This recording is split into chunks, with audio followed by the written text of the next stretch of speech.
La télévision Caraïbe, chaîne 22 et l'association culturelle Café Philo Haïti vous proposent tous les mercredis 7h PM. Café Philo. Café Philo, c'est une émission de débat, d'échange entre intellectuels, chercheurs, penseurs, opérateurs culturels et artistes de tout horizon. Le temps, l'éducation, l'identité, la morale, la science, la culture, c'est Café Philo tous les mercredis 7h PM sur la chaîne 22. Café Philo et la chaîne 22, pensons mieux, agissons autrement.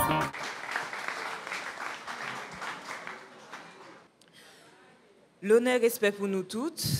Bienvenue. Merci d'être répondre présent dans l'appel Café Philo lancé pour nous aujourd'hui. Merci tout le monde qui a regardé l'émission la Caillou sur Internet. Merci toute l'équipe qui rend réalisation de l'émission ça possible. Bienvenue. Il est pour nous commencer. Nous allons recevoir D'Angelo Neer, Zamino, animateur télévision, animateur radio, tout. Et qui pourra parler journée aujourd'hui autour d'une question qui est très importante, c'est un problème dans la vie. Puis le monde qui a cherché ça ou les bonheurs, par exemple, qui arrivé joindre. Journée aujourd'hui, on va essayer à travers voix d'Angelo chercher une réponse dans bagaille ça ou les bonheurs comme hygiène dans la vie nous en tant qu'individu et tout pour nous garder qui Jean bonheur capable de solder un bien-être collectif. Mais avant de commencer à rentrer dans le débat, nos contradictions déjà c'est dans le café Filonier, faut que nous camper pour la dessalinienne.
Merci en pile. Je suppose.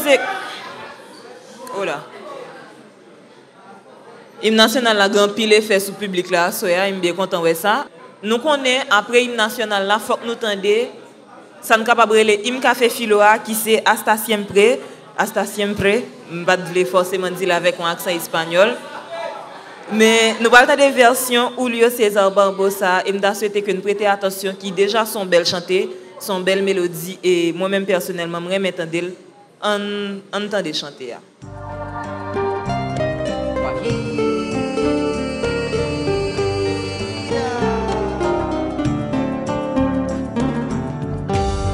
Aprendimos a quererte desde la histórica altura donde el sol de tu bravura le puso cerco a la muerte. Aquí se queda la clara, la entrañable transparencia de tu querida presencia, comandante Che Guevara.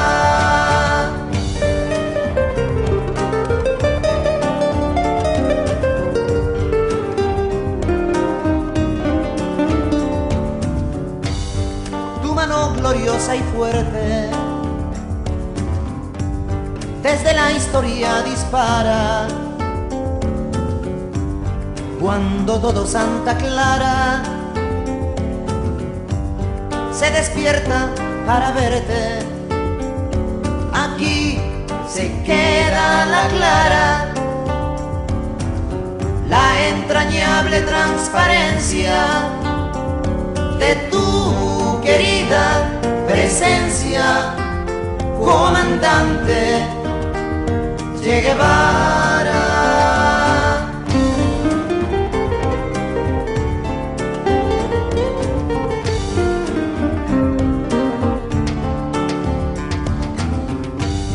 Vienes quemando la brisa con soles de primavera para plantar la bandera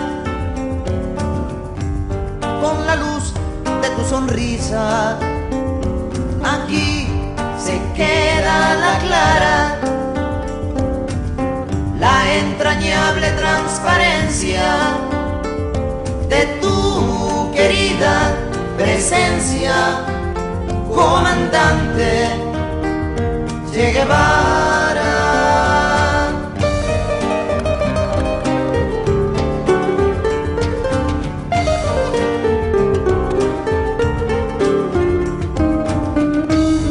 Tu amor revolucionario que conduce a nueva empresa, donde espera la firmeza de tu brazo libertario. Aquí se queda la clara, la entrañable transparencia de tu querida presencia, comandante Che Guevara.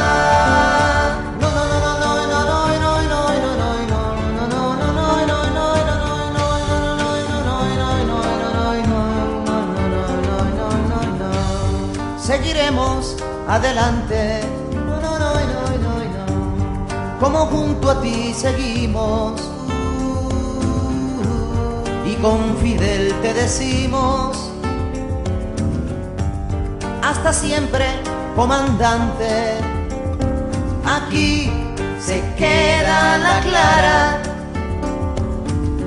la entrañable transparencia de tu querida presencia, comandante Che Guevara.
Et je dis encore une fois merci à public ça qui fait le déplacement.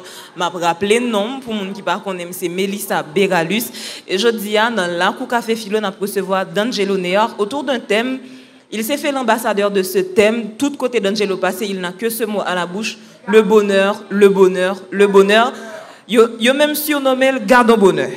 Et c'est sous ça qu'on a recevoir D'Angelo Assoya autour de le bonheur pour hygiène de vie et pour solder un sauvetage collectif. Alors, on va parler plus. D'Angelo, parole pour vous, prends parole. Mesdames et messieurs, je suis bien content d'être avec vous ce soir, comme toujours. Il y a une dame compliquée qui va danser sur ma langue ce soir. Une dame difficile. Cette dame, c'est la parole.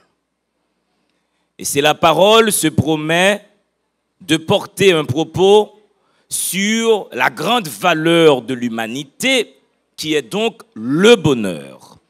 C'est la grande question qu'on se pose tous. Comment peut-on être heureux? C'est même, disent beaucoup de philosophes, le motif de toute l'existence humaine. Notre déploiement dans la vie consiste à atteindre ce but qui est donc le bonheur. Depuis quelques mois, à droite et à gauche, je me fais le plaisir de dire « gardons bonheur ». La première chose qu'il est capital de dire, c'est que « gardons bonheur » est énoncé dans aucune langue humaine. C'est une faute « gardons bonheur ». Gardons, G-A-D-O-N, et bonheur, B-O-N-H-E-U-R, c'est une faute grave. Cette formule n'est énoncée dans aucune langue.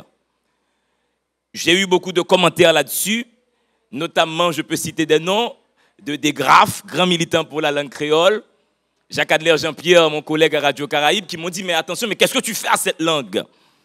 C'était compliqué pour moi de dire à ces militants, Gadon Bonheur est articulé expressément et idéologiquement dans une non-langue, parce que ça correspond déjà à un rapport au bonheur.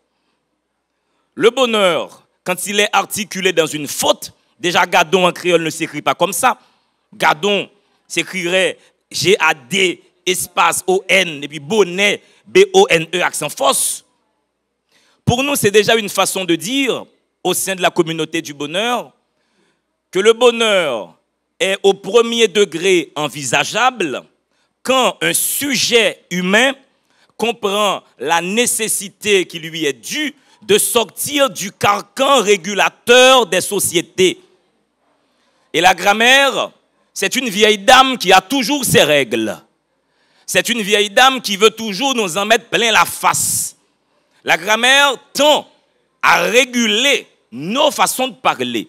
Du coup, on s'est dit, la première femme qu'il faut attaquer, au fait j'adore les femmes, ça c'est dit comme ça dans la communication. La première femme qu'il faut attaquer, c'est cette femme qui a toujours ses règles et qui nous impose une façon de parler. Ça t'a dit pour nous rentrer dans le processus de bonheur, il faut que nous t'as premièrement quitté la grammaire là et deuxièmement aller plus loin, quitter tout carcan que la société a imposé nous. Alors, la grammaire est là, rien qu'un prétexte. On n'est pas dans un combat linguistique, on n'est pas dans un combat, si tu veux, Mélissa Béralus, sur la grammaire, sur la syntaxe. La grammaire pour nous, c'est un simple prétexte pour marquer une position politique face au bonheur. Et c'est exactement cela que je m'en vais développer ce soir. Beaucoup de mes proches, de mes amis, prennent le Gadon Bonheur pour un simple slogan de libertin. Alors, je n'en disconviens pas. Oui, nous sommes des libertins. Oui, nous sommes des voluptueux, comme aurait dit le marquis de Sade. Mais le Gadon Bonheur a une portée politique grave. Ça, c'est le premier moment, la grammaire. Deuxième moment, c'est, si vous voulez, la portée politique de la chose. Mais quelle ironie qu'un Haïtien comme moi de 52 ans puisse oser dire, dans un pays qui est dans une telle précarité, Gadon Bonheur. Nous sommes quand même dans un pays où 7 Haïtiens sur 10 circulent avec moins de $1 américain en poche. Donc là, sur le bois Verna, 10 Haïtiens qui descendent, qui vont au Chadmax, 7 d'entre eux ont moins que $1 américain en poche. Mais il y a un petit connard de D'Angelo qui dit Gadon Bonheur. Et il a une bande d'amis qui crie avec lui Gadon Bonheur. Nous sommes dans un espace où l'insalubrité est la grande règle. Nous sommes dans un espace où il n'y a pas d'État. Nous sommes dans un espace où, au lieu que le gouvernement, le gouvernement prenne en place des mesures pour que des actions soient posées pour garantir le bien-être des gens, nous sommes dans des caravanes. Le Gadon Bonheur a un regard sur ces choses-là. Mais le Gadon Bonheur s'exprime par antiphrase. C'est une grande ironie que Gadon Bonheur. Gadon Bonheur, au fait, c'est au fait une interpellation des élites de ce pays. On se fout de leur gueule. On se dit, écoutez, la jeunesse, c'est une flamme qui ne s'allume qu'une seule fois. On ne va pas vous laisser la possibilité d'éteindre cette flamme. On va consommer la vie comme vous ne souhaitez pas qu'on la consomme et en même temps, on va vous tourner en bourrique parce qu'à chaque fois qu'il y aura une pile de détritus au champ de Marx, on dira Gadon Bonheur. Oui, mais en dehors de l'aspect politique, ça, de Gadon Bonheur, est-ce que, d'après vous, Bonheur Ali, seulement de point de vue par là de Jean là, parce que il y a des gens qui ont dit, même dans langue créole, ça, que n'a pas attaqué à travers grammaire lien, moins pauvre, même pas malheureux, qui supposait que non forme de bonheur. Est-ce que forme de bonheur, ça, n'est pas bon? Est-ce que n'est pas entré dans Gadon Bonheur pour là? Ou bien c'est expliqué? T'inquiète pas, je vais éjaculer ma pensée aisément. Éjaculation précoce. C'est, tu sais, Mélissa, tu me fais penser. Ça, j'ai mis ça sur Facebook tout récemment. C'est important de relire les livres. J'ai toujours aimé D.H. Lawrence. Et là, j'ai voulu relire L'amant de Lady de Chatterley. Il y a un passage sur la sexualité entre hommes et femmes qui m'a subjugué, qui m'a laissé sans voix. Un passage profond. La femme peut toujours se donner à un homme sans se donner à l'homme. La femme peut toujours laisser l'homme dans la sexualité comme un être qui accomplit une performance et au fond, elle n'est pas là-dedans. C'est pour ça que, entre parenthèses, je vous invite à lire. Ça peut tellement changer nos regards sur le sexe. Très souvent, mes frères, nous les hommes, quand nous pensons que nous faisons l'amour avec une femme, au fait, elle ne fait pas l'amour avec nous. Elle nous laisse, comme un athlète, accomplir une performance. C'est... Moi, j'ai L'amant de Lady de Chatterley, c'est un roman que je vous invite à lire. Et du coup, je dois vous dire que ça a changé mon rapport à la sexualité.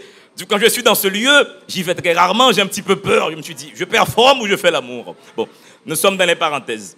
Mais d'abord, le bonheur, j'en reviens à l'essentiel. Là, je vais reprendre Pascal. Pascal nous dit que tous les hommes recherchent d'être heureux. Cela est sans exception. C'est le motif de toutes les actions de tous les hommes jusqu'à ceux qui vont se pendre. Donc nous sommes tous dans un désir de bonheur. Mais nous autres, au niveau de la communauté du bonheur, nous avons un regard sur la chose. Ce regard est pétri dans la philosophie. Je pense qu'il n'y a de bonheur que dans la philosophie, que dans l'intellection. D'ailleurs, ma définition du bonheur est épicurienne.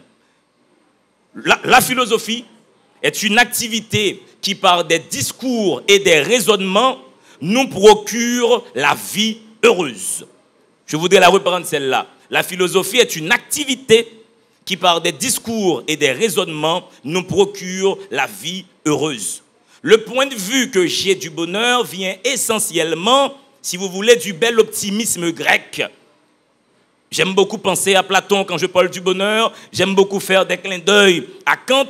Et je dois une fière chandelle à Spinoza. Pourquoi une bande de mecs, une bande de filles disent de temps en temps « gardons bonheur ». C'est parce qu'il y a, mesdames et messieurs, 4 questions existentielles auxquelles nous n'arrivons pas à sortir. D'où venons-nous? Où sommes-nous? Où allons-nous? Et la belle question de l'Abnise, pourquoi y a-t-il quelque chose plutôt que rien? J'avais 16 ans quand un monsieur, Béonard est dans la salle, Béonard l'a fréquenté autant que moi, un monsieur qui s'appelle Jean-Pierre Richard, qui animait à la TNH Absolument Live. Ce monsieur nous dit, messieurs, pourquoi y a-t-il quelque chose plutôt que rien? Ces questions-là, jusqu'à présent, elles demeurent des impasses aporétiques. On ne peut pas encore s'en sortir. Autre élément qui m'a beaucoup subjugué, je ne sais pas si ça vous interpelle également, le fait de dormir. Moi, ça me triture, le fait de dormir. Au fait, nous dormons, pour faire des clins d'œil à Sigmund Freud, parce que nous ne pouvons pas supporter la vie continuellement. Notre conscience ne peut pas rester éveillée continuellement. Donc notre présence au monde n'est peut-être pas la meilleure des présences que nous pouvons donner à notre nature. Nous sommes obligés de nous déconnecter du réel. Peut-être que nous passons beaucoup plus de temps dans la mort que dans la vie. Peut-être qu'au fait, nous sommes faits pour le néant. Mais si nous décédons maintenant en 2017, en 3017, il y aura encore de la vie. Mais en 3017, vous aurez compris qu'on aura passé beaucoup plus de temps dans la mort que dans la vie. Donc peut-être que notre nature profonde est faite pour l'inconscience et que la vie ne serait qu'un accident biologique et sexuel. Donc sur le balcon des idées, Paulson sait de quoi je parle, il y a eu ce moment sur ce balcon où ces questions ont été débattues. Et on a pris des résolutions par rapport à ça. On a compris qu'il y avait une équation. Vous savez, là je vais faire des clins d'œil à Spinoza. Spinoza nous dit le désir est l'essence même de l'homme. Connaissez-vous un être humain qui ne désire pas? La première chose que nous désirons, c'est déjà de rentrer dans une ovule. Nous désirons. Quand nous sortons, quand nous naissons, nous désirons du lait, nous désirons de l'affection, nous désirons de la présence. L'homme est essentiellement un être de désir. Et Aristote va continuer pour dire, le bonheur est le désirable absolu. On l'avait dit en liminaire, c'est la première chose que nous désirons tous. Donc, être heureux, c'est là la première définition qui fait des clins d'œil et à Kant et à Platon. Être heureux, c'est le fait d'avoir ce qu'on désire. Mais attention, Platon nous dit dans le banquet, le désir est manque et le manque est souffrance. Nous sommes maintenant dans une impasse dans le bonheur. Rappelez-vous de la chose, on est heureux lorsqu'on a ce qu'on désire. Mais quand j'ai ce que je désire, je n'ai pas au fait ce que je désire, j'ai ce que je désirais. Si je souhaite avoir un petit verre d'eau, Émilie, la maquilleuse, délivrez-vous, m'offre un verre d'eau. Quand j'ai le verre d'eau, mon désir au fait, tout de suite passe au passé. Donc, le fait d'être heureux paraît impossible dans la mesure où, à chaque fois qu'on a ce qu'on désire, c'est au fait ce qu'on désirait qu'on a. Eh bien, dans ce cas, comment on peut le faire capable de cultiver le bonheur comme hygiène de vie, puisqu'à chaque fois qu'on désire quelque chose et qu'on l'a, on est heureux que l'instant de l'avoir, l'instant de la conjugaison du verbe avoir, et qu'automatiquement ça passe pour du passé et qu'on désire autre chose. Comment on doit le faire cultiver le bonheur là, comme hygiène de vie? L'homme. J'adore l'ambiance au fait. Je suis très timide quand je prends la parole en public, mais des retours comme ça m'enchantent. L'homme est fondamentalement un désir d'être. Je suis trop bête pour avoir l'intelligence de cette phrase, c'est Sartre qui l'a dit. L'homme est fondamentalement un désir d'être. Donc si tu permets rapidement, tu as posé la bonne question. Être heureux, c'est avoir ce qu'on désire, mais attention, dès qu'on a ce qu'on désire, là, on va appeler à la barre Schopenhauer, on s'ennuie avec ce qu'on désirait. Au fait, la vie devient, au fait, ça c'est la phrase de Schopenhauer, la vie devient, c'est comme une pendule. La vie vacille à droite vers la souffrance et à gauche vers l'ennui. Pourquoi la souffrance? La souffrance par le fait qu'on n'a pas ce qu'on désire, on veut avoir un verre d'eau. L'ennui parce qu'on a le verre d'eau. Donc la vie oscille entre ces deux énergies.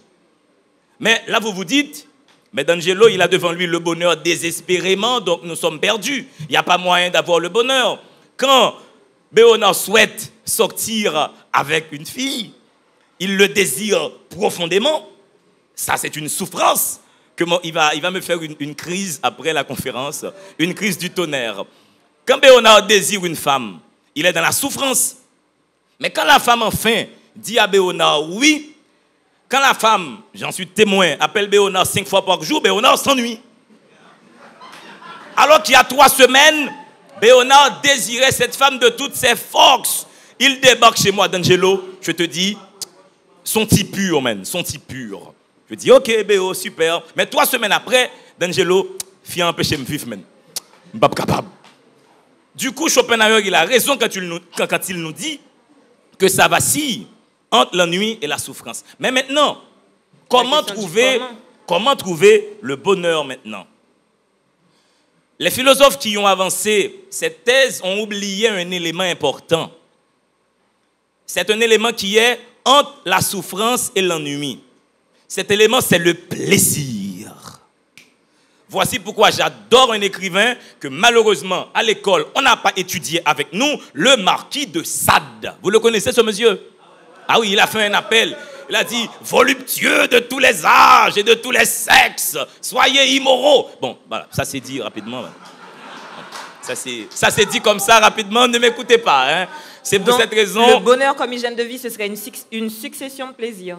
Au fait, le bonheur comme hygiène de vie, c'est là mon point de vue, et c'est là le sens du gadon bonheur, c'est le fait de tirer plaisir quand on obtient ce qu'on désire. Ainsi de suite. C'est le fait de se dire, ce que je désire constitue ma réalité. C'est le fait de considérer un peu, dans une logique camusienne, que la plus grande générosité qu'on peut avoir envers l'avenir, c'est de tout donner au présent. Voici pourquoi je ne suis pas épicurien. Épicure, c'est le bonheur contrôlé, le bonheur mesuré, l'excès en tout nuit. Du coup, la vie chez Épicure, c'est jamais la vie présente, c'est la vie qui vient. Moi, je pense, c'est le point de vue de la communauté, le bonheur, c'est ici et maintenant. Je vous invite à écouter une jeune femme, une Québécoise, qui s'appelle Ariane Moffat. Elle a dit, je veux tout, ici, tout de suite et maintenant. Je pense que nous devrions vivre pour être heureux au présent. L'avenir est une donnée toujours incertaine. Ce qui fait que... Vas-y. Donc, du coup, pour deuxième aspect, question qui plus dans le collectif, vu que bonheur là, c'est capable de profiter de ça tout de suite dans l'instant présent, Lévin fait des bonheurs individuels. Comment on est capable de mettre tout bonheur individuel ça ensemble pour arriver à solder avec le bonheur ce sauvetage collectif, comme c'est dit dans le thème? Rapidement. Oh, je suis un individu rapide qui ne peut parler que dans la rapidité et la brièveté. Le bonheur comme sauvetage collectif. On a fait un constat au niveau de la communauté. Paulson, Stéphane, Béo, on a fait un constat. Les gens ici sont dans une culture du malheur. L'homme des haïtiens, comme on y est, il dit m'papi mal. Donc, quand même mal, m'papi mal. Voici pourquoi nous autres, même dans le parler, on a reconfiguré cet espace de langage. Les mots moun, me dit moun nan, est-ce qu'on a bonheur? Si me dit moun nan comme on y est, il dit m'papi mal, et ça va m'énerver. Depuis me croise me doit est-ce qu'on a bonheur? Ça, c'est un élément permettant au bonheur de participer à un sauvetage collectif. Deuxième élément, c'est là où je fais des clins d'œil à Assad. Nous sommes profondément extravagants. Quand nous débarquons en soirée, ça les gens le savent un peu moins, mais nous faisons des soirées. Et ces soirées sont pour nous l'occasion d'inciter les gens à nous rejoindre dans le bonheur. C'est d'inciter les gens à se dire, un peu à la suite de Fontenelle, que de toute façon, on ne sortira pas vivant de la vie. Notre point de vue sur le bonheur tient aussi dans un binôme. On a fait un distinguo entre espérance et volonté, entre le fait d'espérer et de vouloir. C'est là, si vous voulez, la recette du bonheur. Les gens qui sont malheureux sont des gens qui espèrent. Et les gens qui espèrent toujours ce sur quoi ils n'ont aucun pouvoir. Les gens qui veulent, qui ont une volonté forte, sont des gens qui souhaitent avoir des choses dans leur vie, des choses qu'ils peuvent réellement atteindre. Donc il est très important dans une vie de savoir faire ce distinguo entre l'espérance et la volonté. Je vous invite à tendre vers ce qui est dans le champ des possibles. Je vous espérer paradis, par exemple? Je pense que le paradis, c'est un espace où toutes les énergies de l'enfer pullulent. Je pense que le paradis, et c'est là le drame des religions, le drame surtout de la chrétienté. Heureusement que mon père est mort, il ne pourra pas être fâché. Mais la chrétienté propose aux gens une béquille métaphysique. Un citoyen haïtien normalement constitué est à la base un illuminé. C'est quelqu'un qui pense qu'il est en transit. Le chrétien n'a pas de citoyenneté. Il est un sujet en transit. La terre n'est pas sa terre. Lui, il va au ciel avec son papa, il va jouer à cachette avec Marie, Abraham, on sera content, on va rigoler. Donc le chrétien, ouais. Les gens sont incapables de se colter au réel. Il faut dire que dans la communauté du bonheur, il y a beaucoup d'athées. Oui, il y a quelques athées. Pourquoi une personne peut être athée? Pour des raisons toutes idiotes. Ben, je ne sais pas pour vous. Mais moi, je n'ai pas de souvenir de moi choisissant de naître. Qui ici, dans cette salle, a un souvenir de lui choisissant la vie? Où vous êtes bien au chaud dans les testicules et vous avez un signal, allô, je voudrais naître, s'il vous plaît. Et la poupe, ovule, ah, vous sortez, bonjour tout le monde, très content d'être parmi vous. Au fait, on ne choisit pas la vie. Je me demande pourquoi les gens s'entêtent à rester à ce point dans la vie. Parce qu'un croyant, c'est quelqu'un qui ne veut pas disparaître. Un croyant, c'est quelqu'un qui ne supporte pas le principe de finitude de la vie. Tout croyant souhaite dupliquer son existence. Puis fort religion yo, gon cause paradis, moun qui nan vaudou, l'homme peut être là et j'ai reçu plusieurs fois. Non, pas dans vaudou mais un petit clin d'œil. J'ai bossé. Alors j'ai reçu des vaudouisants dans mes émissions. Je ne vais pas faire débat avec eux parce que ce n'était pas le lieu pour ça. Mais il y a un vaudouisant qui m'a dit, avec toute la sincérité du monde dans sa voix, quelqu'un que je connais, le mec m'a dit, après la mort, il va en Guinée, il va en bas de l'eau. Tellement saisi. Le mec a l'air lucide, en bonne santé mentale. Mais ça m'a fait un choc quand il m'a dit, ah ben, je vais en bas de l'eau, je vais en Guinée. Du coup, je me suis dit, le croyant, c'est quelqu'un qui visiblement va bien, mais au fond, tu as plusieurs circuits là-haut qui ne fonctionnent plus. Bon, pour en revenir au bonheur, ouais. D'Angelo, ouais. Pour résumer tout ton propos, ouais. Alors j'en viens. Le bonheur comme hygiène de vie. J'en viens au sauvetage collectif, si tu permets, parce que j'avais mis en avant toute la portée politique de la chose. Gardons bonheur, c'est aussi un appel au rassemblement et à l'indignation. Quand nous autres nous crions gardons bonheur, nous savons très sincèrement que les conditions du bonheur ne sont pas réunies en Haïti. Nous sommes dans un pays où le seul espace qui aurait dû produire de la pensée, produire de l'intelligence, produire de la culture n'existe pas. L'université en Haïti est une fiction. Quand tu es dans un pays où il n'y a pas d'université, tu as un grave problème de masse critique. Quand tu es dans un pays où, moi, les professeurs que j'ai connus à la faculté des sciences humaines avaient des masters 2 ou des masters 1, il y a un grave problème de construction d'une élite intelligente. Le bonheur n'est pas possible là. Mais quand nous disons gardons bonheur, au sein de l'université, nous invitons l'État à constater sa belle ironie, sa belle bêtise, et nous disons à ce monsieur qui s'appelle l'État, gardons bonheur. On a même pensé, pendant un temps, un projet, Béonard et moi, on a pensé à mettre des pancartes sur des piles de fatras et mettre gardons bonheur. Ou bien on dit merci mon cher l'État. Vous savez, Port-au-Prince, c'est la ville des trous sur les routes. On a pensé mettre des petites pancartes et on dit gardons bonheur à chaque trou. Tout ça, c'est pour dire aux jeunes de ce pays qu'il faut garder cette capacité à s'indigner. Mais ne pas s'indigner dans la frustration, mais s'indigner dans l'ironie et la bonne humeur. Le bonheur, le bonheur, le bonheur. On n'arrête pas d'en parler. La seule question qu'on n'a pas posée ce soir autour du bonheur, c'est « Mais il est où le bonheur ?» Allons demander à Christophe Maé et on revient tout de suite après.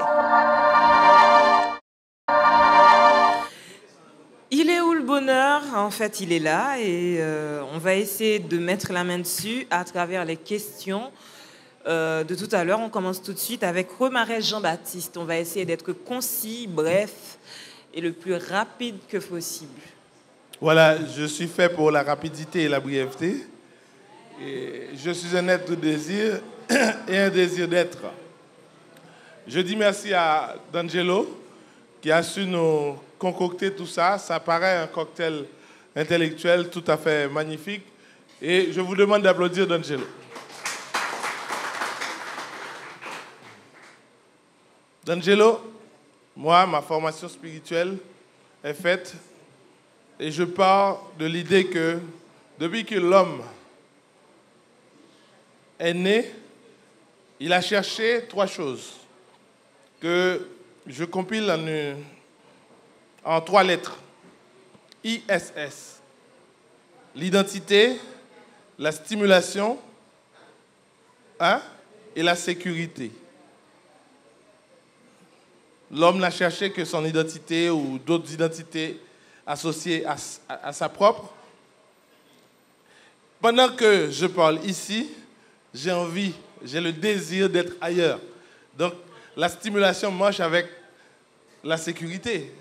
On n'est jamais en sécurité parce qu'on est toujours stimulé, parce qu'on est un désir d'être et un être de désir. Maintenant, je me dis cela pour me conforter dans la vie.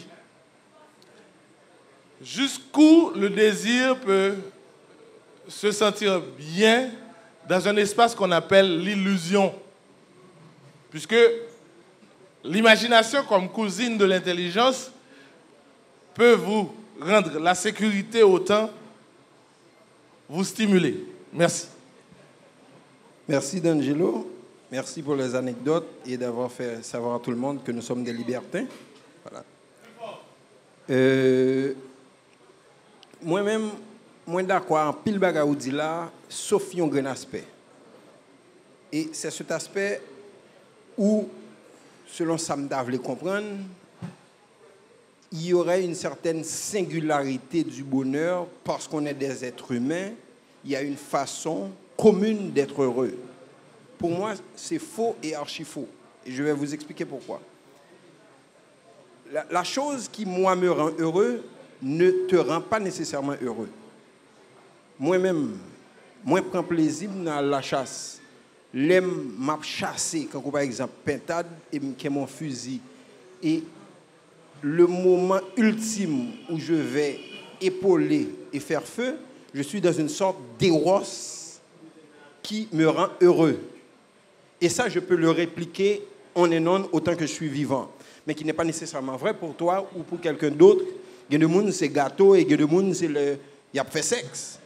Donc, pour moi, il ne peut pas avoir un bonheur parce que nous sommes pluriels et l'être humain, dans sa nature, a une diversité dans la perception du bonheur. Donc, de ce fait, je pense que ton assertion qui veut qu'il y ait un bonheur commun est partie sur des préceptes faussés parce que le bonheur en soi est pluriel. Parce que ce qui me rend heureux n'est pas ce qui rend Ralph heureux, n'est pas ce qui rend Béona heureux, n'est pas ce qui rend Gaël heureux. Donc, on peut être tous heureux différemment et n'être jamais heureux ensemble. Donc, de ce fait, ma question est la suivante. Qu'est-ce qui te rend heureux, toi? Oui, bon, c'est moi, Béona, on a fait usage dans cette intervention beaucoup de fois de mon nom, mais je vous dis, c'est D'Angelo, c'est quelqu'un qui peut mentir vrai. Donc... mentir quand même. Voilà. Donc moi, ce que je dis, c'est que, bon, c'est juste, je pense que ça répond un peu à beaucoup de choses, à la question de Paulson. C'est que la communauté du bonheur, c'est juste, moi, c'est pas une question que j'ai, c'est juste reclassifier quelque chose. C'est qu'on n'est pas bien dans notre peau. C'est pas une façon d'être bien dans sa peau. Parce qu'on se dit que être bien, quelqu'un qui est bien dans sa peau, c'est soit il est un salaud, soit il est un inconscient. Parce qu'on ne peut pas être dans sa peau sans être dans la peau de l'autre. Parce que le bonheur, c'est plutôt une réponse à l'horreur. C'est plutôt le rire. C'est plutôt un cynisme d'idéaliste. Parce qu'on pense que le bonheur, c'est pas quelque chose qui peut aller en ligne droite. C'est quelque chose, il y a des moments de bonheur, et puis après, ça se tasse, et puis ça revient. Et ce qu'on fait, c'est le chercher. C'est ça, c'est la quête du bonheur, en fait, qui est le bonheur. C'est ce que je voulais dire. Je vous remercie D'Angelo pour sa prise de parole. De mon côté, il y a l'université qui m'intéresse, c'est-à-dire la dimension méthodologique de la chose. En écoutant votre... Pas une conférence. Intervention? Pas une intervention, une prise de parole. Ce qui m'intéresse préalablement, c'est de comprendre qu'est-ce qui se cache derrière le discours de D'Angelo. Et j'ai l'impression que son discours se situe entre une rhétorique qui essaie de mobiliser la foule, et il y a un rapport d'affinité, il y a un rapport d'amour qui existe entre son discours et le public. Et rapidement, le discours passe rapidement. Le public a battu bravo pour Missé. Mais ce qui m'intéresse moi-même, c'est de regarder la compétence académique de mon ami, de mon camarade, c'est de regarder est-ce qu'il était capable de porter ce discours. Et dans la littérature qu'il a pu mobiliser, D'Angelo a cité un nombre de textes qu'il n'a pas lus à mon sens. Et si vous avez, à mon sens, l'intérêt pour le bonheur, il faut lire Nietzsche. Et la puissance de l'ennui se trouve à travers toute la littérature nietzschéenne. Et dans le Gai Savoir que moi j'ai lu, bien évidemment, Nietzsche a dit « J'ai donné un nom à ma douleur, je l'appelle mon chien ». Et plus loin, lorsqu'on va lire l'Aurore, vous allez regarder comment est-ce que, pour Nietzsche, il y a cette distance entre l'homme et le bonheur. Et cette distance, et comment peut-on expliquer cette distance? C'est parce que l'ennui, l'ennui, il est inhérent à l'existence humaine. Puis quand vous remontez, dit, non, il ne va pas là ça. Et ça, vous connaissez encore, vous n'avez pas lu Spinoza. Vous ne pouvez pas arrêter, vous avez quelques textes de Spinoza et vous parler de bonheur. Non.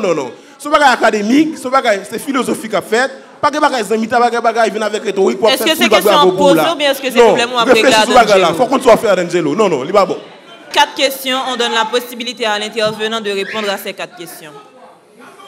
Merci Mélissa. D'abord Remaret et mon collègue à Radio Caraïbe qui avait pris la parole, qui a posé un triangle intéressant, la question de l'identité chez l'homme, la notion de stimulation, la notion de sécurité.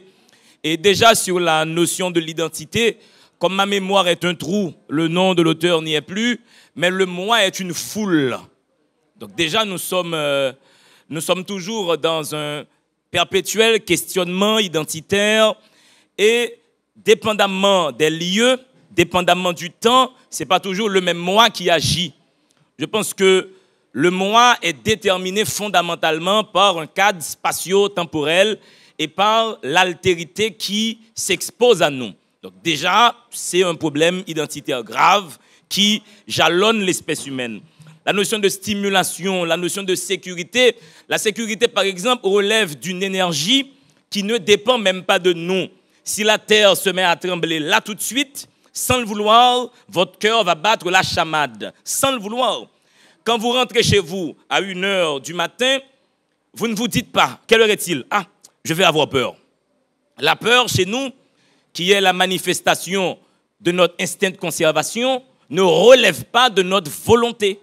Ça participe de ce désir de sécurité qui est profondément ancré en nous. Donc c'est bien posé. Et noctambule de ton état, noctambule comme moi, nous sommes dans ce triangle-là. Alors, Paulson a avancé la notion d'un seul bonheur, une seule façon d'être heureux que j'imposerai, alors qu'il pense qu'il y a différentes façons d'être heureux. Bon, mon intervention a épousé une démarche preste, mais je pense que c'est exactement le cas.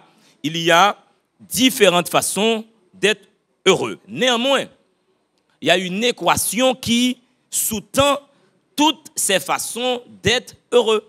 C'est la possibilité de toujours faire le distinguo entre l'espérance et la volonté. C'est la possibilité de toujours vouloir ce sur quoi on a un pouvoir. Toi, par exemple, qui aimes chasser, toi, tu prends ton bonheur là-dedans. C'est un bonheur parce que la chasse dans ta vie n'est pas une espérance, mais une volonté. Tu peux te donner les moyens d'aller à la chasse. Tu peux trouver le fusil, tu peux trouver la grosse voiture pour aller à l'hôpital. Au moins que tu aimes à la chasse sans l'heure, on fait marcher n'importe 2 kilomètres. Et donc, tu peux te donner les moyens de chasser. Donc, si tu veux, oui, il y a différentes façons d'être heureux. Le bonheur pour eux, c'est rester à la maison tranquille. Il y en a qui restent tranquilles chez eux, un petit film et ça va. Et je termine rapidement, non? Ouais, pour certains, le bonheur, c'est prendre une bière. J'ai Tiefner qui est dans la salle, une bouteille d'eau, une petite bière, ça va. Mais moi, en soirée, une bière, c'est un peu une petite blague. Hein. Il m'en faut une quinzaine. Alors que l'individu qui boit, après il y a la gueule de bois, c'est vrai. L'individu qui boit une seule bière, il est dans le même bonheur que moi. Il est aussi content, aussi épanoui que moi. Sauf que nous sommes deux à avoir réalisé la même équation, c'est-à-dire prendre plaisir dans ce qui est. C'est ça, au fait, le bonheur. C'est prendre plaisir dans ce qui est et considérer le présent comme la seule donnée temporelle sur laquelle nous pouvons compter.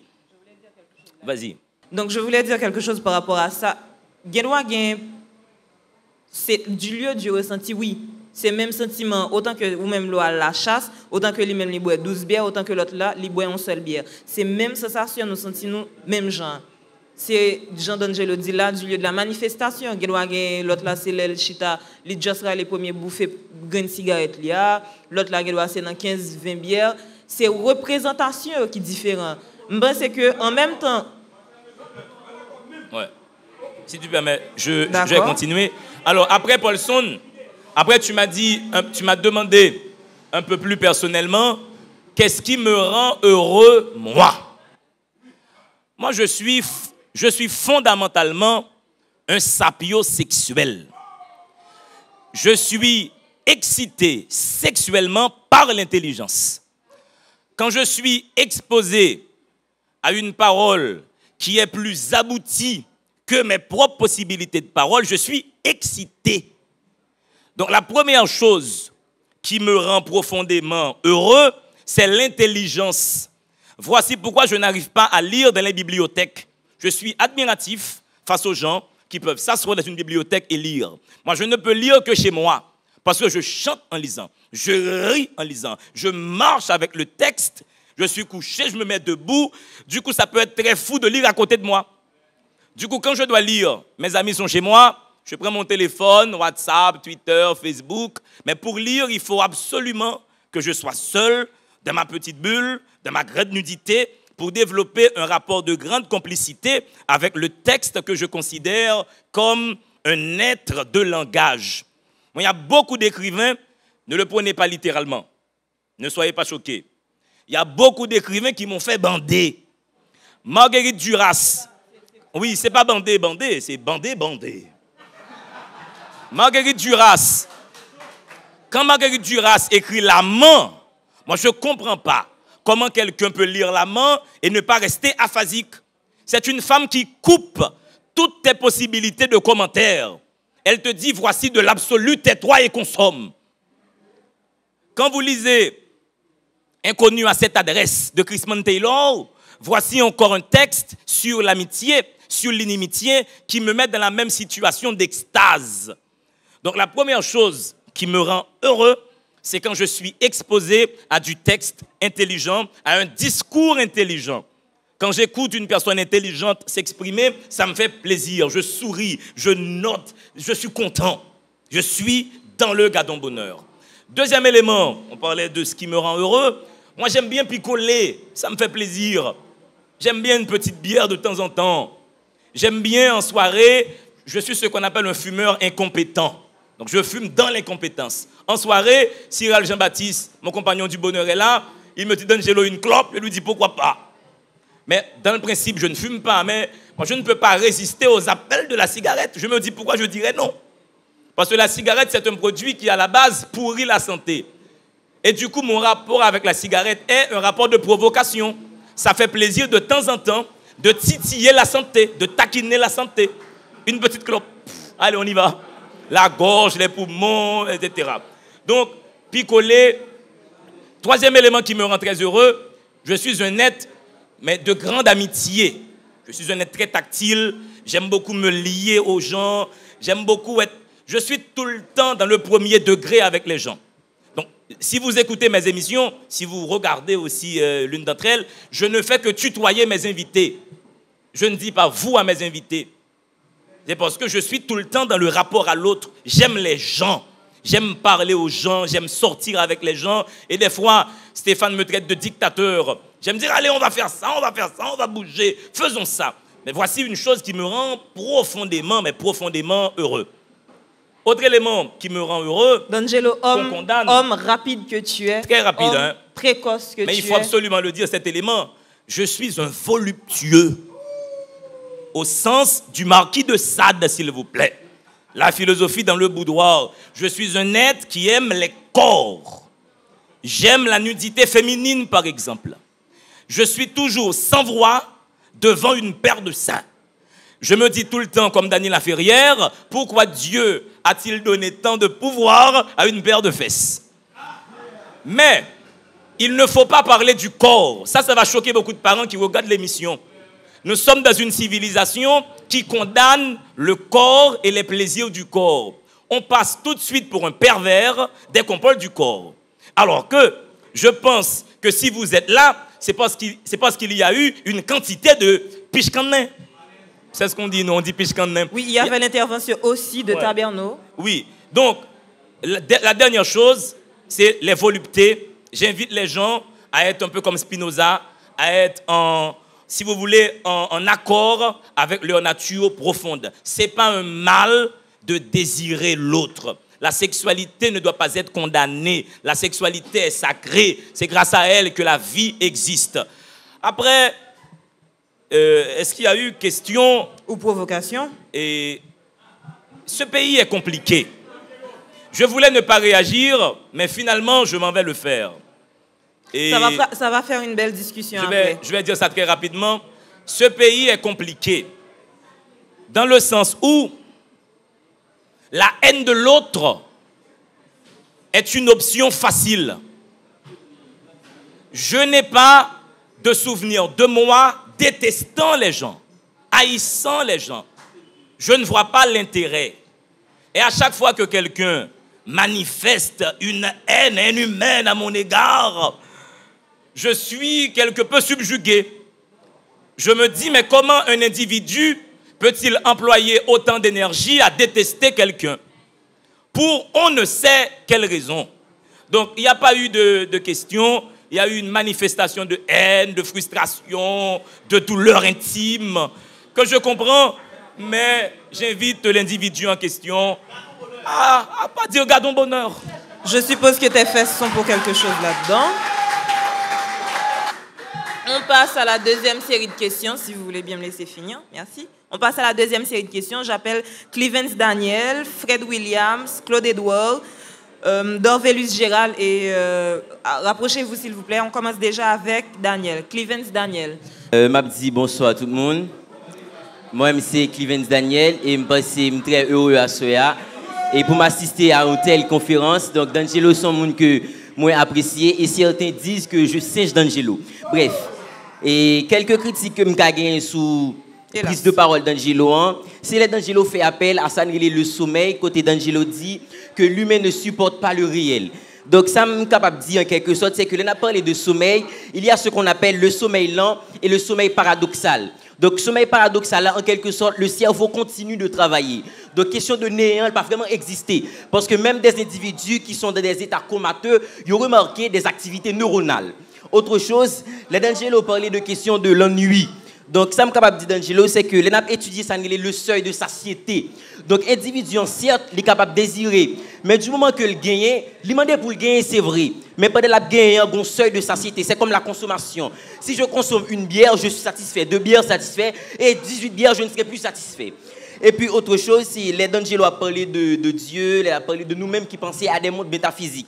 Qui ça, certains scientifiques remarquaient, des individus qui sont sur leur lit de mort et qui se rapprochent de la mort. Ils arrivent et pas de fréquence cardiaque encore. Puis il faut témoigner qu'ils ont une lumière, une sorte de lumière, ils ont retourné à la vie. Bon, question que m'a privé dans question m'a posée.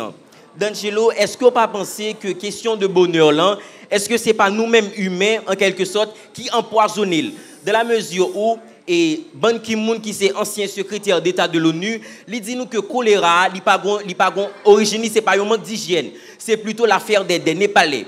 Et puis autre chose, c'est la misère qui se fabrique au profit de la communauté internationale. Quand bon monde qui mourir dans la misère en Afrique, c'est à cause des multinationales. Et quand bon monde qui a mangé des trucs, il devient obèse, c'est à cause des multinationales encore. Est-ce que bonheur à lui-même, c'est pas nous-mêmes qui baillons gueule en quelque sorte? Merci. Ok, et merci D'Angelo, très bien pour ton intervention là. Et moi-même, j'ai perdu le fait que ou pas essayer de faire comprendre qui ça qui bonheur là. Donc, Dans le banquet de Platon, il dit bonheur son bagage qui manquait. Et épicurien yo fait toute vie yo à la recherche du plaisir et à la recherche du bonheur. Donc ça a suscité, me pose une question. Qui ça, c'est quoi exactement le bonheur? Et est-ce que c'est quelque chose qui vient ou c'est quelque chose qui est tout à fait automatique dans nous-mêmes l'homme? Merci. Moi, féliciter D'Angelo pour l'intervention, Zami Pam. Et question non, pas long. Est-ce que vous pensez que le bonheur là, son bagage qui se mérite, c'est-à-dire que son bagage mérité? Est-ce que nous connaissons tout que parfois manger au bavli pour se dans le jardin? Et l'autre question m'a posée. Est-ce que le bonheur là, il est lié tout à sa liberté? Ou sinon, question de liberté. Là, nous vivons dans le monde, George Orwell dit dans un texte en 1984, je crois, que nous dans un monde sous surveillance. Merci. Oui, la première intervention, celle de Clevens, là, ça me fait penser à l'éros pédagogique dont j'ai pu faire montre à la formation de ce jeune garçon. C'était mon élève en seconde, en réto, en philo. Et je ne sais pas pourquoi, mais on a toujours estimé qu'il était un peu comme moi, c'est-à-dire petit comme un mouchoir de poche, mais avec une voix du tonnerre. Mais le secret de Clevens et de moi, il est sa graisse baleine. Et moi, je me dis que tout homme qui a une grosse voix, je me dis qu'est-ce que une grosse voix tout. Je me dis si monsieur a une grosse voix, monsieur intellectuel dans la famille, je me dis femme a une grosse voix, femme intellectuelle tout. Du coup, c'était voler ses livres, 2, manger graisse baleine. Donc, et ça a aidé. Donc, merci pour ta question, Clevens. Mais, alors, la question du sommeil, au fait, le point de vue n'est pas de moi. Je ne suis pas assez brillant, assez bien foutu d'esprit pour avancer ce point de vue. C'est un point de vue, si tu veux, freudien. C'est dans l'introduction à la psychanalyse de Sigmund Freud qu'il constate, c'est là sa thèse, que nous ne pouvons pas supporter la vie continuellement. Notre conscience du monde, à un moment, doit partir, ça va vaciller, nous sommes dans un vide, nous sommes dans un néant. Et tu as parlé des différents niveaux de sommeil. Oui, le sommeil paradoxal, le sommeil profond, mais il n'en demeure pas moins que quand nous sommes dans ce lieu qui s'appelle le sommeil, nous ne sommes pas en pleine possession de nos moyens. Nous ne sommes pas dans le réel en tant que réel. Nous sommes dans un entre-deux. Nous sommes dans un espace idyllique. Nous sommes dans un espace où notre esprit peut vagabonder, où des catégories psychanalytiques nommées par Freud peuvent prendre liberté, comme par exemple l'inconscient. Pourquoi nous rêvons? C'est le point de vue de Freud. Nous rêvons parce que notre inconscient, en temps de sommeil, prend sa liberté et le rêve devient la manifestation d'une quantité de désirs inconscients. J'ai dernier rêve, moi, mon gros camion, je suis dans BRH, on paquet, nous dit, monsieur, bah, paye Jacob là. Bon, par contre, ils sont désirs inconscients. Ça, c'est mon dernier rêve en date. Un gros camion, moi, Béona, Ouzi, Stéphane, ça va là, mais nous dit, bah, paye Jacob là. Donc, c'est peut-être ça le rêve. Moi, je voudrais même que ça se fasse, hein, que l'argent soit distribué aux pauvres. Et bon. Maintenant, tu as parlé du seuil de satiété. Ça, c'est un peu le point de vue que j'ai développé. Quand j'ai dit que le bonheur, c'est le fait d'avoir, c'est le fait de désirer. Mais dès qu'on a ce qu'on désire, ce n'est plus ce qu'on désire, c'est ce qu'on désirait. Donc, d'où le principe du seuil de satiété. Donc, quand tu as ce que tu désires, tu n'es pas dans le bonheur. Ça devient automatiquement une chose que tu as désirée il y a 1 heure. Quand tu désirais manger un cheeseburger avec des frites ou bien un plat de maïmoune à l'eau, dès que tu es exposé à ce plat, tu n'es pas face à ton désir. Tu es face à ce que tu désirais, d'où la notion de seuil de satiété. Alors la question de monde qui mourit en lumière paraît, et moi je pense que j'ai échoué dans mon travail par rapport à toi. Si tu peux toujours penser ça, j'ai raté une séance. Tu sais, les gens, Clevens, ont des possibilités d'affabulation énormes. Clevens, il était 3e avenue. Mon voisine, l'évangile illuminé qui est en bas la caille. chaque matin, à 4h, corotte du matin. Alléluia, Jésus seul. Et je me suis dormi tard, je m'appelle petit livre, et je me lever tard tout. Je me dis, quête, je dois chasser cette dame de la maison. Je me levais en le, m'entrer à 1h du matin, m'entrer en 12 baleines, le même baleine, me mettre devant quand il voisine non. Et puis, je me son petit poudre, Jimmy Gon ça très bien, je son petit poudre devant Kaila. Puis, je me suis sous le balcon, je me regardé, l'évangile lui a venu pour faire prière. Les gens yo paraissent, alléluia, une semaine après, tu as un petit monde dans Kaila. Mais ça m'a ému. Dame prend petit monde, elle dit, je pas mon chaud, je pas mon chaud, je pas mon chaud, je pas mon chaud. Et 2 semaines après, elle avait déménagé. Tu vois comment tu peux jouer dans les esprits des gens. Ouais. Mais tu peux faire tellement de choses en Haïti. En Haïti, tu peux faire circuler des rumeurs. Et malheureusement, il y a un ami qui n'est pas là. Une fois, on voulait à l'avenue Christophe faire circuler une rumeur. On voulait voir la portée des rumeurs. On était 4. Nous étions sortis dans le Haïti. Il y a 4 kafou boy inagéa. À minuit, nous chacun peut nos kafou. Nous tout tournons dans 10 poèmes. On a voulu voir le lendemain matin, ça qu'a dit. 1h du matin, il dit le rose, mon poème. Tout net, tout net. Après, on est rentré chez nous. Le lendemain, mon voisin qui dit, ah, voisin, ou toujours rentré tard. Gomba qui passe hier soir là dans le kafou là. Puis on me fait voisine, ban moins. Il dit, ah, voisin, loup-garou parler français. Donc c'est pour te dire, Clevens, c'est pour te dire en Haïti, a fait lumière mon nan wea. Lumière mon nan wea, c'est peut-être une lumière inventée. Si vous voulez, on peut vous et moi créer une rumeur ici. Nous qu'a dit pendant grave philo. D'Angelo dit je n'existe pas et puis gondam qui descend toute chevalier couleuvre, yeux de goutte de soleil, on peut inventer cette rumeur et ça va marcher du tonnerre si chaque monde dit la caillou ça fait. Donc lumière rouge là, c'est de la fabulation collective. Question Fred William non. Mais non. Et est-ce que ça vient automatiquement le bonheur? Est-ce que c'est en nous? Mais la vraie question était, qui ça qui bonheur à même?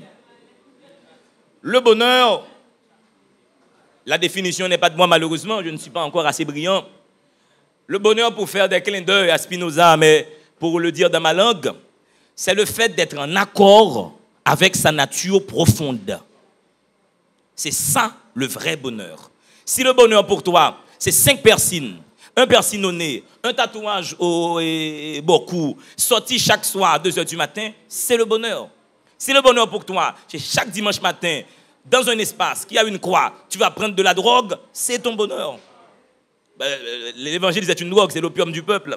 Si ton bonheur, c'est tous les week-ends, tu lis des poèmes, c'est ton bonheur. Donc le bonheur, au fait, c'est être en accord avec sa nature profonde. Et c'est surtout le fait de prendre plaisir dans ce qui est, dans l'instant présent. Un être qui est dans le bonheur, c'est un être qui est dans l'immanence. Ensuite, est-ce que c'est automatique? Je pense que c'est en nous. Je pense que nous avons naturellement en nous des dispositions naturelles pour adhérer au bonheur. Tu vois, les enfants rient.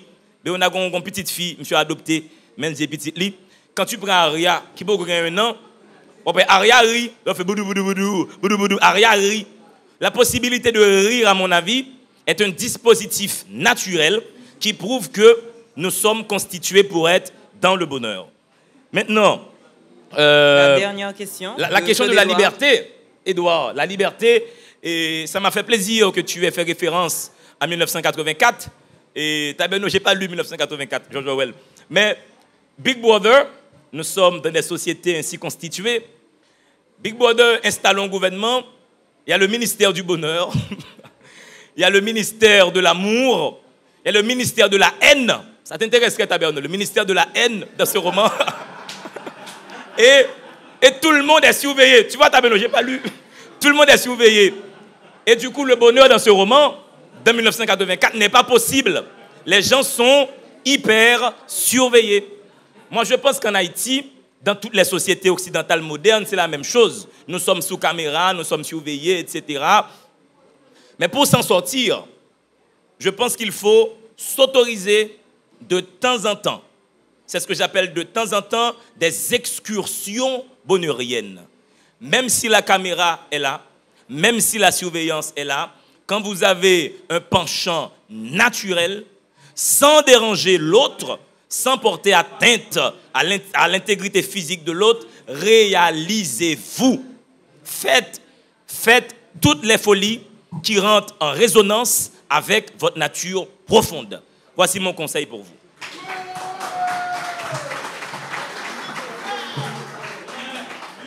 Ok, donc dernière question, Remaret, qui n'a pas répondre autour de l'illusion du bonheur. Alors, la notion de, merci Remaret de me faire le rappel, la notion de l'illusion du bonheur. Alors là, je me demande avec quelle pincette je dois saisir cette question. L'illusion du bonheur, est-ce dans le sens où le bonheur serait tout simplement un fait d'écran? Est-ce pour dire que le bonheur serait un faire semblant? Qu'il peut remplacer le plaisir qu'on prend à avoir ce qu'on veut. Est-ce que le fait que l'illusion d'avoir un bonheur, est-ce que ce n'est pas déjà suffisant? Est-ce qu'on est obligé d'aller au-delà de cette illusion? Alors, moi je ne dirais pas à ce niveau-là, alors je n'employerai pas le mot illusion. Je mobiliserai une imagerie du bonheur. Je donne un cas pratique. Moi, je prends beaucoup de plaisir à faire mes émissions. Je prends énormément de plaisir à recevoir des gens intelligents. En préparant mes émissions, donc je suis en amont de l'acte de bonheur qui est présenté, délivrez-vous, mais je tire dans la préparation énormément de bonheur et de plaisir. Est-ce là une illusion du bonheur? Mais mon conseil à ce niveau-là serait, vaut mieux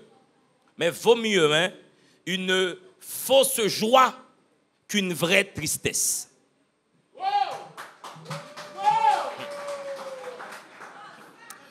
Alors voilà, merci à vous qui avez répondu présent aujourd'hui à l'appel lancé par Café Philo. Merci à vous derrière votre écran de télévision ou derrière votre ordinateur sur YouTube. Merci à toute l'équipe qui a rendu possible la réalisation de cette émission. Merci Port-au-Prince, Haïti et le monde. Je vous dis au revoir et à la semaine prochaine pour une nouvelle édition de Café Philo. Et puis moi, c'est même butin. Ni ça qu'a fait plein des autres pour nous pas vivre ensemble. Et vous et moi, c'est yon et l'autre, c'est yon dans l'autre. Mais là tout butin brûlé, faut non fin calculer, faut yo apprendre peser. C'est qui bon ça y mauvais, mais t'es en liberté. J'apprends ton résilier, j'apprends ton espérer. Haïti chérie, la vie pas finie. Haïti chérie, changement qu'a fini. Haïti chérie, la vie pas finie.